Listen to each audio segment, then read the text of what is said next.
నమస్తే welcome to health zone. ఊబకాయం ప్రతి ఏజ్ బ్రాకెట్ని కుదిపేస్తున్న సమస్య ఇది. ప్రపంచవ్యాప్తంగా కూడా చిన్నపిల్లల నుంచి పెద్దవాళ్ళ వరకు, అలాగే అంటే మిడిల్ ఏజ్ నుంచి అలాగే పెద్దవాళ్ళు అంటే వృద్ధాప్యంలో ఉన్నవాళ్ళు కూడా, వీళ్ళందరూ కూడా ఒబేసిటీ నుంచి వచ్చే కాన్సిక్వెన్సెస్ని ఫేస్ చేస్తున్నారని చెప్పాలి. అంటే ఒబేసిటీ ఉన్నవాళ్ళు. అదేవిధంగా ముఖ్యంగా చూసుకుంటే పెద్దవారిలో ఇమ్యూనిటీ పవర్ తక్కువగా ఉంటుంది. దీనివల్ల రకరకాల సమస్యలు వస్తున్నాయి. ఈ నేపథ్యంలో అసలు ఆహారపు అలవాట్లు, జీవనశైలి ప్రభావం అసలు పెద్దవారి మీద ఏ విధంగా ఉంటుంది, క్వాలిటీ ఆఫ్ లైఫ్ ఇంప్రూవ్ చేసుకుంటే మనకి ఒబేసిటీ అనేది తగ్గే అవకాశం ఉందా వంటి అన్ని విషయాలు మనం ఈనాటి కార్యక్రమంలో తెలుసుకుందాం. మరి వీటన్నిటి గురించి తెలియజేయడానికి మనతో పాటు స్టూడియోలో సిద్ధంగా ఉన్నారు డాక్టర్ కిరణ్ గంగా గారు, డయాబెటిక్ కన్సల్టెంట్, ఫిజిషియన్ అండ్ అలాగే కౌన్సిలర్. వారితో మాట్లాడదాం. నమస్తే సార్. నమస్కారం సార్. మనకి ఒబేసిటీ అనగానే ఈ మధ్యన చాలా అలార్మింగ్ రేట్స్లో ప్రతి ఏజ్ బ్రాకెట్లోనూ కనిపిస్తుంది. ఆందోళన కలిగించే అంశం నిజంగా ఇది. మరి how serious is this situation? అంటే పెద్దవాళ్ళలో మనం చిన్నవాళ్ళలో మాట్లాడుకునే వాళ్ళం, మిడిల్ ఏజ్లో మాట్లాడుకునే వాళ్ళం. ఇది వరకు చాలా సన్నగా ఉండేవాళ్ళు పెద్దవాళ్ళు, ఇప్పుడు ఎందుకు లావుగా అవుతున్నారు? ఏంటి సార్ అసలు రీజన్? మీ ప్రశ్నకు మీ దగ్గరే జవాబు ఉంది.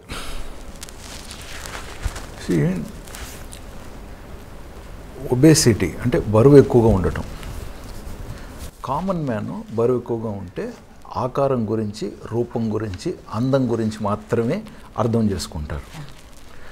ఒక డాక్టర్గా మనం చూసేది ఊబకాయం వల్ల ఎదుర్కోవాల్సిన అనారోగ్య సమస్యలు ఎటువంటివి, ఎంతకాలంలో, ఎంత దీర్ఘకాలంలో ఎలా ఇబ్బంది పెడతాయి.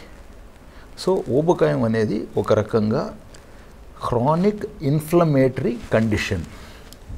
అంటే ఒకలాంటి వాపు, కణాలలో వాపు, దీర్ఘకాలంగా బొద్దుగా కనపడటం కాదు, ఇక్కడ అనారోగ్య సమస్య, వాపు ఉంది ఫస్ట్. రెండోది, వెయిట్ ఎక్కువైనప్పుడు ఆ వెయిట్కి బ్లడ్ సప్లై చేసేది, పంప్ చేసేది హార్ట్. మరి ఎక్స్ట్రా వర్క్ చేయాలి కదా దీర్ఘకాలంలో. పొరపాటున మధ్యలో అలసిపోతే, అది కూడా ఒక నిమిషం రెస్ట్ తీసుకుంటే, వీటికన్నిటికీ బ్లడ్ని ఫిల్టర్ చేసేది కిడ్నీస్. సో ఒకవేళ గుండె మొత్తం బాడీకి బ్లడ్ పంప్ చేయడానికి కొంచెం బలంగా చేస్తుంది అనుకుందాం, అంటే ప్రెషర్ పెరిగినట్టేగా, బ్లడ్ ప్రెషర్. ఈ ప్రెషర్ను తట్టుకోవాల్సిన ఫిల్టర్స్ కిడ్నీస్కి కూడా ఇబ్బందేగా, అవునా కదా? ఇట్లా చెప్పుకుంటూ పోతే అన్లిమిటెడ్ అండి టాపిక్. సో సింపుల్గా చెప్పాలంటే ముఖ్యంగా వయసు పెరిగే వారిలో ఊబకాయాన్ని ఈరోజు అరికట్టాలి.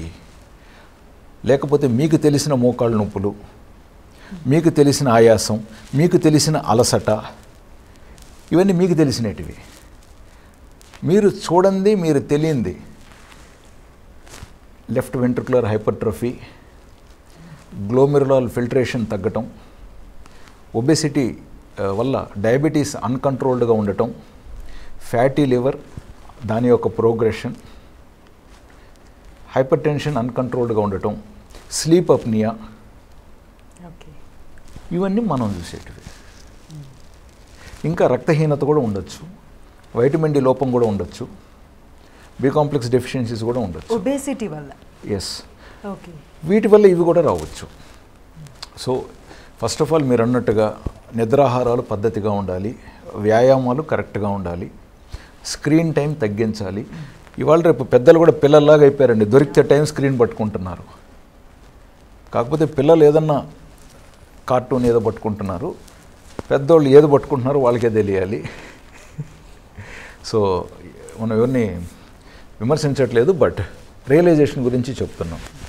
సో డెఫినెట్గా డయాబెటీస్ని కంట్రోల్లో పెట్టుకోవాలి, బ్లడ్ ప్రెషర్ తగ్గించుకోవాలి, అండ్ కొలెస్ట్రాల్ని కంట్రోల్లో పెట్టుకోవాలి. ఇతర ఐరన్ కానీ, బి కాంప్లెక్స్ కానీ, విటమిన్ డి కానీ డెఫిషియన్సీస్ ఉంటే దాన్ని కరెక్షన్ చేసుకుంటే ట్రీట్మెంట్ని పొందాలి. దీనంతా కూడా జీరియాట్రిక్ మెడిసిన్ లేకంటే ఎల్డర్లీ ప్రివెంటివ్ కేర్, మీరు ఏదైనా చెప్పండి. ఇవాళ రేపు ఏమైపోయిందంటే టెర్షరీ కేర్ ఎక్కువగా,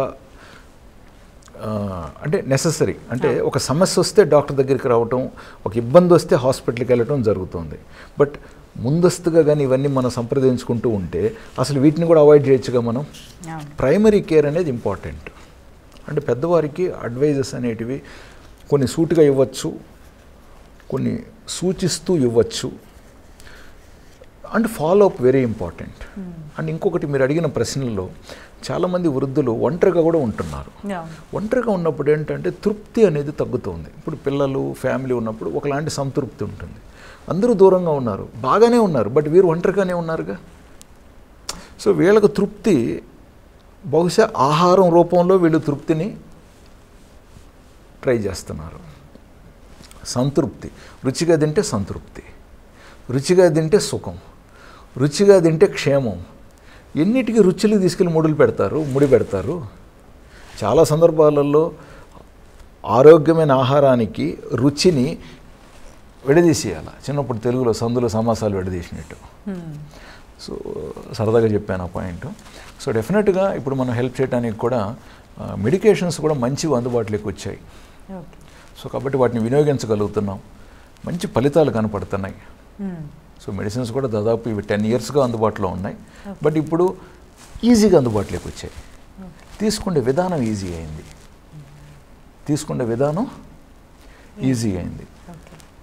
మానిటర్ చేయటం ఈజీ అయింది. అండ్ 10% ఆఫ్ వెయిట్ లాస్ అంటే 100 కిలోలు ఉన్నవారికి ఒక 90 కిలోలకు వచ్చారనుకుందాం, అంటే 10 కిలోల ఫ్యాట్ వెయిట్ తగ్గిందనుకుందాం. వాళ్ళు తేలిక అవుతున్నారు, వాళ్ళ వాకింగ్ డిస్టెన్స్ పెరుగుతోంది, మోకాళ్ళ నొప్పులు ఇదివరకు ఉన్నట్టుగా లేవు, తగ్గుతున్నాయి. ఒకవేళ ఒక అంతస్తు మెట్లు ఎక్కుతూ ఉంటే ఆయాసం వచ్చేది, ఇప్పుడు 3 అంతస్తులు ఎక్కగలుగుతున్నారు. బ్లడ్ ప్రెషర్ ఇదివరకు 2 మాత్రలు వాడుతున్న కంట్రోల్లోకి వచ్చేది కాదు, ఇప్పుడు 1 మాత్రకే మంచి కంట్రోల్ వస్తుంది. డయాబెటీస్ ఇదివరకు ఇన్సులిన్ వాడాల్సిన అవసరం ఉండేది, వెయిట్ తగ్గితే కొందరిలో ఇన్సులిన్ ఆపేయాల్సిన అవసరం వస్తుంది. అంటే ఇది వేసుకుంటే ఇన్సులిన్ ఆపేయచ్చు అని అనట్లే. ఇదివరకు ఇన్సులిన్ ఎందుకు స్టార్ట్ చేసాం, షుగర్ కంట్రోల్లోకి రావట్లేదని ఇన్సులిన్ స్టార్ట్ చేసాం. ఇప్పుడు షుగర్ అద్భుతమైన కంట్రోల్లోకి వస్తుంది, పైగా అదనంగా తగ్గుతుంది. కాబట్టి అవసరం లేకుండా పోతుంది. ఇప్పుడు ఏదో నిచ్చెన వాడుకున్నామండి పైకి ఎక్కడానికి, ఇప్పుడు ఎక్కాల్సిన అవసరం లేదు, నిచ్చెన అవసరం పోయిందిగా. సో అట్లా ఇన్సులిన్ని ఒక సిట్యువేషన్లో వాడాం షుగర్ కంట్రోల్ చేయడానికి. ఇప్పుడు న్యాచురల్ కంట్రోల్ పేషెంట్ రీచ్ అవుతున్నప్పుడు అదనంగా మనం ఒకవేళ ఇన్సులిన్ ఇస్తే లో షుగర్ అవుతుంది, కాబట్టి ఇన్సులిన్ కూడా తగ్గించుకుంటూ ఆపేయాల్సిన పరిస్థితి కొందరిలో కలుగుతోందిగా. అంటే సార్ ఇప్పుడు ఒబేసిటీ వల్ల డయాబెటీస్, బీపీ ఇవన్నీ వస్తాయా, లేకపోతే వీటి వల్ల ఒబేసిటీ వచ్చే అవకాశం ఉందా, లేకపోతే ఇవన్నీ కూడా కల్ప్రిట్? అద్భుతమైన క్వశ్చన్ అండి. కోడి ముందా గుడ్డు ముందా అంటే ఒక రకంగా చెప్పాలంటే కొందరిలో బరువు పెరగటం వల్ల ఈ సమస్యలు వస్తున్నాయి, కొందరిలో ఇవి రావడం తర్వాత బరువు పెరుగుండొచ్చు, ఎలాగైనా ఉండొచ్చు. అంటే లైక్ మోకాళ్ళ నొప్పులు వచ్చినాయి, కదలిక తగ్గింది, ఆహారం సేమే తీసుకుంటున్నారు, బరువు పెరుగుండొచ్చు ఒక 5-6 years. యాక్చువల్గా చెప్పాలంటే కోవిడ్ తర్వాత ఒబేసిటీ ఎక్కువైంది. కోవిడ్ వల్ల ఒబేసిటీ వచ్చింది కాదు, కోవిడ్ సందర్భంగా మనం కదలిక బాగా తగ్గింది, అందులోనూ టెక్నాలజీ అందరికీ అందుబాటులోకి వచ్చింది, అందరూ వినియోగాన్ని అర్థం చేసుకున్నారు. ఆ ప్రయత్నంలో కంఫర్ట్ జోన్లోకి వెళ్ళిపోయారు. సో ప్రతిదీ అట్లా. సో కోవిడ్ తర్వాత ఒబేసిటీ అనేది పెరిగింది, ముఖ్యంగా పిల్లల్లో కూడా. ఈవెన్ ఇప్పుడు పిల్లల్లో కూడా దాదాపు 10వ తరగతి దాటిన తర్వాత ఓవర్ వెయిట్లో ఉంటే ట్రీట్మెంట్ చేయాల్సిన అవసరం ఉంది, అబ్బాయిల్లో కావచ్చు, ముఖ్యంగా అమ్మాయిల్లో కూడా. ఎందుకంటే 10th standard తర్వాతనే ఇవాళ రేపు అమ్మాయిల్లో థైరాయిడ్ ప్రాబ్లమ్స్ కానీ, పీసీఓడీస్ కానీ, ఈవెన్ ఇర్రెగ్యులర్ పీరియడ్స్ కూడా మనం అక్కడే గుర్తిస్తున్నాం. సార్ ఇక్కడ చిన్న క్వశ్చన్, ఇప్పుడు ఓవర్ వెయిట్ ఒబేసిటీ అంటే ఏంటి? How much weight is over weight? ఖచ్చితంగా అమ్మ, ఇది చాలా పెద్ద డెఫినేషన్ ఉంది దీనికి. సింపుల్గా చెప్పాలంటే నార్మల్ వెయిట్కి మించి ఏది ఎక్స్ట్రా ఉందో అదంతా ఓవర్ వెయిట్. సో ఎదుగుతున్న పిల్లల్లో కూడా మనం కొంత ఓవర్ వెయిట్ని కూడా మనం గుర్తిస్తున్నాం. అఫ్కోర్స్ ఎదుగుదల ఆగిన తర్వాత ఆగే తలకి వీళ్ళు ఇది కరెక్షన్ అయిపోతే గుడ్ ఆప్షన్. సో వాళ్ళ పెరగటం ఆగిన తర్వాత కూడా వీళ్ళ వెయిట్ ఇంకా పెరుగుతుంది అనుకుందాం, అప్పుడు మళ్ళీ ఒబేసిటీలో కూడా వస్తారు. అఫ్కోర్స్ BMI ప్రకారంగా వీటికి అన్నిటికీ క్యాల్కులేషన్స్ ఉన్నాయండి.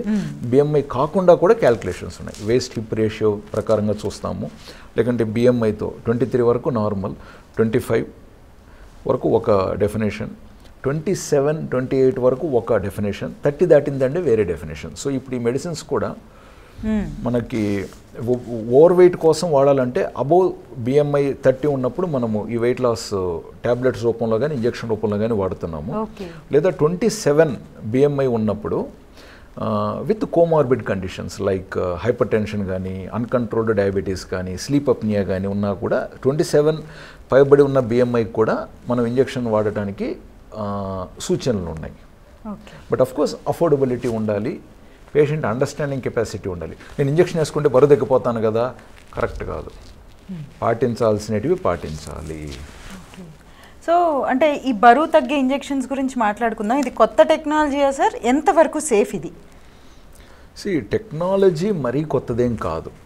సో ఎన్నో సంవత్సరాలుగా కష్టపడితే దాదాపు 2005 నుంచే దీని మీద క్లారిటీ వచ్చింది. 2009 నుంచి ఒక కంపెనీ ఒక పేరుతో దీన్ని అందుబాటులోకి తెచ్చింది. దాన్ని రిఫైన్ చేసుకుంటూ ముందుకు వచ్చాము. సో ఇప్పుడు టెక్నాలజీ బాగుంది కాబట్టి, అందుబాటులోకి వచ్చాయి కాబట్టి, ఇండియాలో అందుబాటులోకి వచ్చాయి కాబట్టి కొంచెం దీని గురించి మనం వైడ్గా మాట్లాడుతున్నాం. ఎవరెవరు వాడచ్చు సార్? ఎవరికి సజెస్ట్ చేస్తారు డాక్టర్స్? అసలు ఇంతకుముందు అడిగిన క్వశ్చన్లో సేఫ్టీ గురించి అడిగారు. అవును.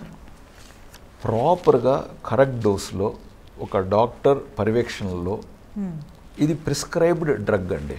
ఇది ఓవర్ కౌంటర్ కాదు. ఇది పౌడర్ లాగా, లిప్స్టిక్ లాగా, కాటుకు లాగా కొనుక్కుండేది కాదు. ఇది ప్రాపర్గా ఒక డాక్టర్ ప్రిస్క్రిప్షన్ ప్రకారంగా డోసెస్ అనుకూలంగానే వాడాలి. కొంతమంది స్టెప్ బై స్టెప్ పోకుండా ఒకేసారి హైర్ డోసును వాడటం వల్ల కొంతమందిలో చిన్న కరెక్షన్ చేయగలిగిన సైడ్ ఎఫెక్ట్సే. అవి మళ్ళీ మనం అడ్జస్ట్ చేసామనుకోండి, వాళ్ళ ప్రవర్తన కానీ, వాళ్ళ ఆహార విధానాన్ని కానీ, వాళ్ళ జీవన శైలిని కానీ మళ్ళీ మనం మార్పులు తీసుకురాగలిగినప్పుడు ఈ సైడ్ ఎఫెక్ట్స్ మొత్తం పోతున్నాయి. ఇవి తీసుకునేటప్పుడు ఏంటంటే టయానికి ఫుడ్ తినాలి, మితంగానే తినాలి, సమయస్ఫూర్తితో తినాలి, లేటుగా తినటం కానీ, గుర్తొచ్చినప్పుడు తింటాను అనటం కానీ చేయకూడదు. ఎప్పుడు తినాలనో అప్పుడు కరెక్ట్గా తినాలి. ఒకవేళ అక్కడ మిస్ అవుతున్నామంటే దానికి ఆల్టర్నేటివ్ ఏంటి? మళ్ళీ షుగర్ ఉన్నవారు వాడచ్చు, షుగర్ లేనివారు వాడచ్చు. సో షుగర్ లేని వారిలో ఒకలాంటి సూచనలు ఉండొచ్చు, షుగర్ ఉన్న వారిలో చాలా పర్యవేక్షణ. ఎందుకంటే ఇవి ప్రయత్నించిన తర్వాత చాలామందిలో షుగర్ లెవెల్స్ మంచి కంట్రోల్లోకి వస్తున్నాయి. సో షుగర్ లెవెల్స్ మంచి కంట్రోల్లోకి వస్తున్నప్పుడు ఇదివరకు షుగర్ కంట్రోల్కి వాడుతున్న మందుల్ని తగ్గించాల్సిన అవసరం ఉంటుంది. అంతే కదా? సో అవి కరెక్ట్గా చేయాలి. పెద్దవారికి కూడా ఇవ్వచ్చు. 100% రిక్వైర్మెంట్. అందులోనూ ఇప్పుడు కొంత కిడ్నీ ప్రాబ్లం ఉన్న వారిలో ఇది చాలా లాభాలని చూపిస్తుంది. కొంచెం హార్ట్ ప్రాబ్లం ఉన్న వారిలో ఇది ఇండికేషన్ వస్తుంది. ఫ్యాటీ లివర్ వారిలో కూడా ఇది ఇండికేషన్ వస్తుంది. ఎందుకంటే ఇది వాడటం ద్వారా మనకు షుగర్ కొంచెం కంట్రోల్ అవుతుంది. ఈవెన్ ప్రీ డయాబెటిక్ వారికి కూడా ఒబేసిటీలో ఉంటే ఇది లాభమే, ఫ్యాటీ లివర్ ఉన్న వాళ్ళకు ఇది లాభమే. యూరిక్ యాసిడ్ తగ్గటానికి గుర్తిస్తున్నాము, ట్రైగ్లిజరైడ్స్ కానీ కొంచెం కొలెస్ట్రాల్ తగ్గటానికి కూడా గుర్తిస్తున్నాము అని చెప్పాను. ప్లస్ ఇంకొకటి ఏంటంటే కొంచెం ఎక్సర్సైజెస్ కూడా అవసరం అండి. నేను కదలలేకపోతున్నాను, నేనేం చేస్తాను ఎక్సర్సైజ్ కాదు. నువ్వు చేతులు కదిలించగలిగితే కదిలించు, కాళ్ళు కదిలించగలిగితే కదిలించు, కూర్చొని చేయగలిగిన ఎక్సర్సైజెస్ ప్రతిదీ చేయాలి. నేను కదలలేను, మరి కూర్చొని చేయగలిగినవి చేయి. నేను పడుకొని చేయగలిగినవి చేయి. నేను నడవగలుగుతూ నడుచగలిగినవి చేయి. సో చెయ్యను అనటానికి లేదండి. ఎవరైనా 80 వయసు కానివ్వండి, 90 కానివ్వండి, 70 కానివ్వండి, 60 కానివ్వండి, ఎక్సర్సైజ్ అనేది మ్యాండేటరీ. ఎక్సర్సైజ్తో మీకు బ్లడ్ సర్క్యులేషన్ ఇంప్రూవ్ అవుతుంది, మజిల్స్ కదలిక బాగుంటుంది. బట్ కొంచెం రెసిస్టెన్స్ ఎక్సర్సైజెస్ కావాలి. అక్కడ కరెక్ట్గా చెప్పారు. బ్యాండ్స్ వాడటం కానీ ఇలాంటివి చేసి రెసిస్టెన్స్ ఎక్సర్సైజ్ ఉన్నప్పుడు మజిల్ వేస్టేజ్ ఉండదు. చాలామంది భయపడేది ఏంటంటే మజిల్ వేస్టేజ్ ఉంటుందని భయపడుతున్నారు.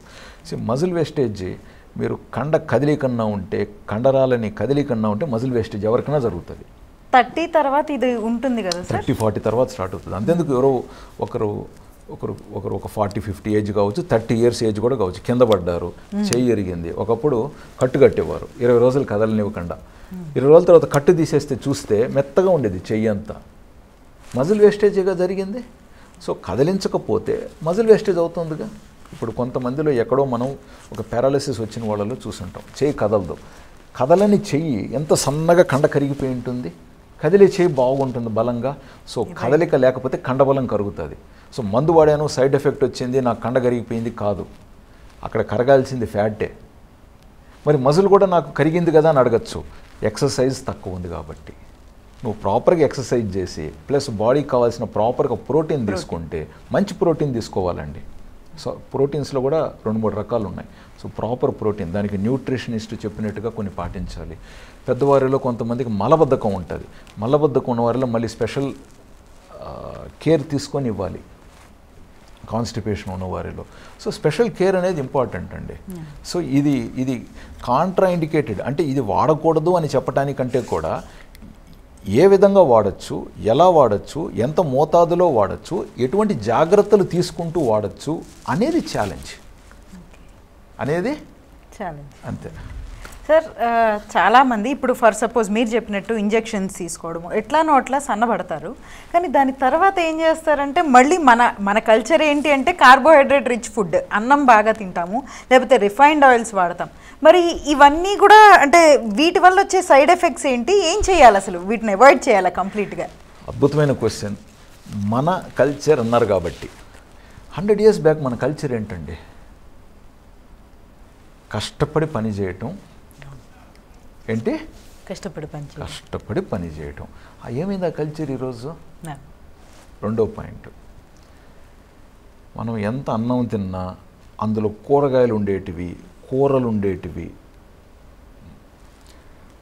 ప్రోటీన్ ఉండేది ఏదో ఒక ధాన్యాల రూపంలో. మాంసాహారం తినే వాళ్ళకి మాంసకృతులు కూడా దొరికేటివి. అండ్ ఫుడ్లో మంచి పోషక విలువలు ఉండేటివి. అవన్నీ తీసి ఎంత రిఫైన్డ్ ఆయిల్ వాడేవాళ్ళం 100 ఏళ్ల క్రితం అసలు. సో ఏదండి కల్చర్ మంది?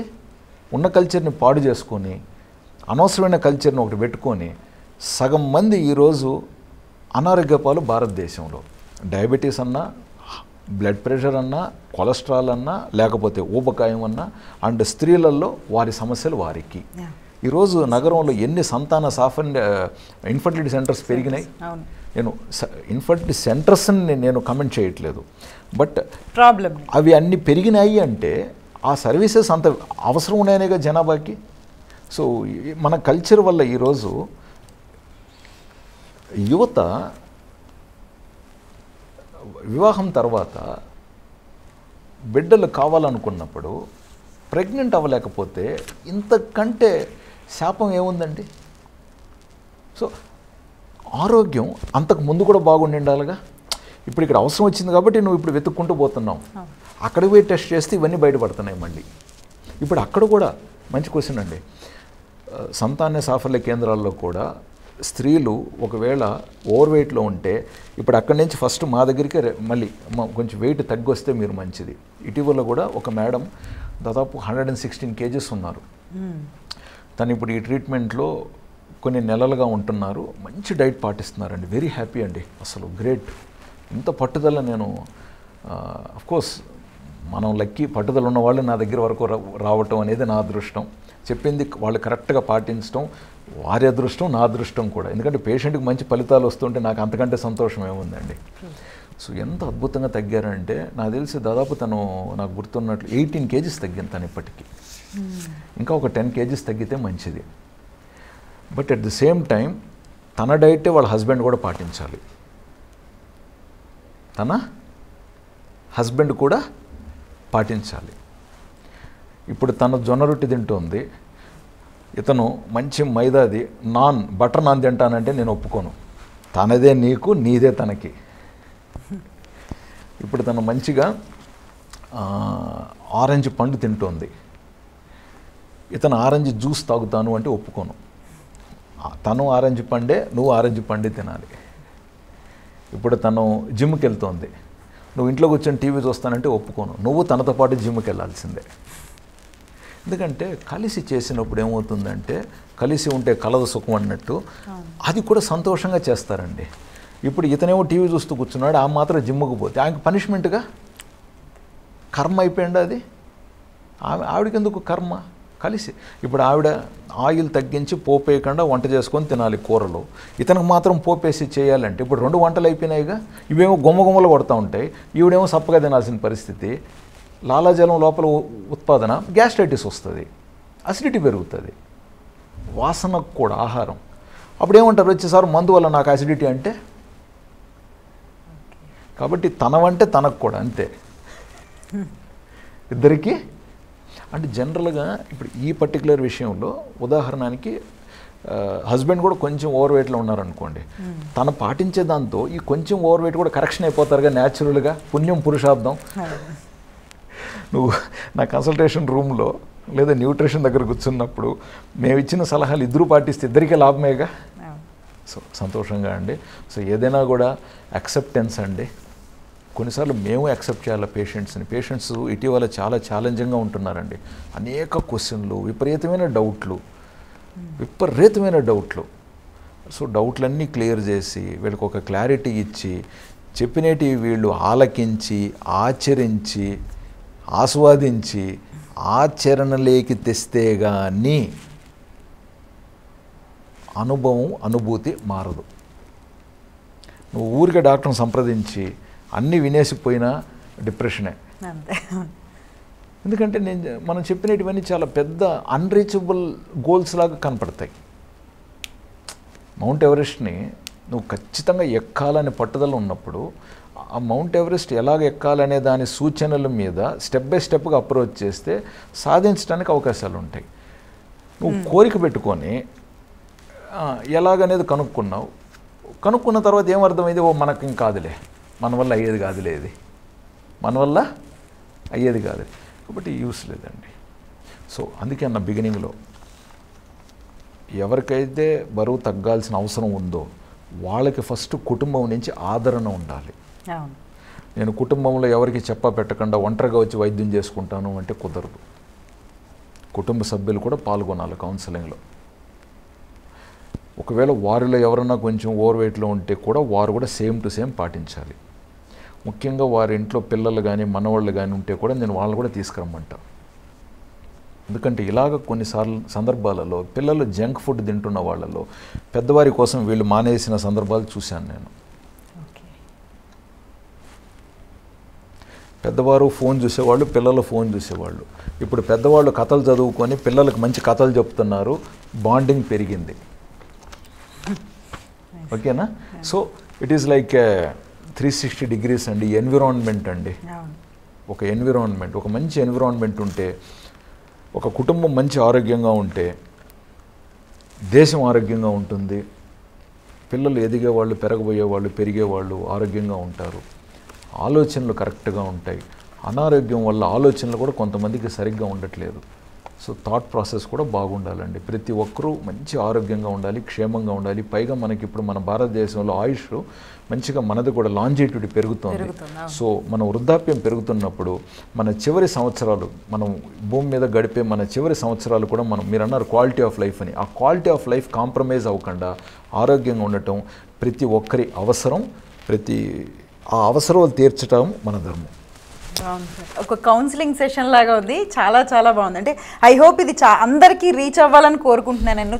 చిన్న పెద్ద అందరూ కూడా చాలా చాలా బాగా తెలియజేశారు. అండ్ అట్లనే ఒబేసిటీ వల్ల అంటే కొత్తగా వచ్చిన, అంటే కొత్తగా కాదు, ఎస్ ఇప్పుడు వైడ్ స్ప్రెడ్ అవుతుంది, ఇంజెక్షన్స్ గురించి వాటి గురించి కూడా చాలా చక్కగా తెలియజేశారు. Thank you so much sir. నేను ఒక చిన్న విషయం అండి, మంచి విషయాలు సులభంగా వెళ్ళమండి. ప్రేక్షకులు కూడా నేను కోరేది, నిజంగా ఈ సమాచారం ఎవరికన్నా అవసరం ఉందనుకుంటే దయచేసి షేర్ చేయండి, వాళ్ళు కూడా ఇది చూడనివ్వండి. మీ కమెంట్స్ ఏదైనా ఉంటే కూడా దయచేసి పెట్టండి, మాకు పనికొస్తాయి, మీకు అవసరం అవుతాయి. Thank you so much sir. So చూసారు కదా, ఒబేసిటీ గుర్తించగానే అడమెంట్గా నేను పెద్దవాళ్ళం అయిపోయాం మేము అన్నీ చూసేసాము అని కాకుండా చక్కగా హెల్దీ లైఫ్ స్టైల్, మన చివరి ఇయర్స్ అనేవి హెల్దీగా ఉండాలి, యాక్టివ్గా ఉండాలి. అప్పుడే మనం అన్నీ చక్కగా ఎంజాయ్ చేయగలిగిన వాళ్ళు అవుతాం, యాక్టివ్గా ఉండగలుగుతాం.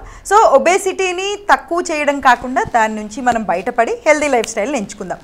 సో ఇది ఇవాళ మన హెల్త్ జోన్. నమస్తే.